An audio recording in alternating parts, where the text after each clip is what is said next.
waiting sa aking boss. Ayan, sobrang init. Ang laki na nga ng t-shirt.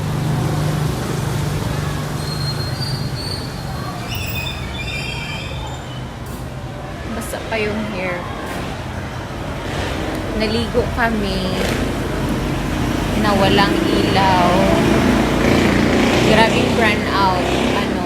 4 a.m. pa. Tapos, bumalik mga 5 a.m. something. Then, buti nakapag-init na ako ng water para pang gatas namin. Tapos, nag-burn out ulit. Kaya hindi ako nakaluto. Ayan.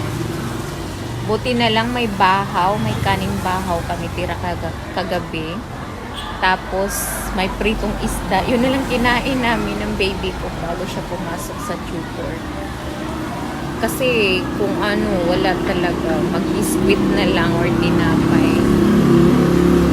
Super, tapos na ulan. Continue pa rin yung ulan until now. Pero, patak-patak na lang. Ambon na lang siya. Hindi kagaya kanina na grabing, talaga, grabing buhos ng ulan. Pero pumasok pa rin yung baby ko sa tutor niya.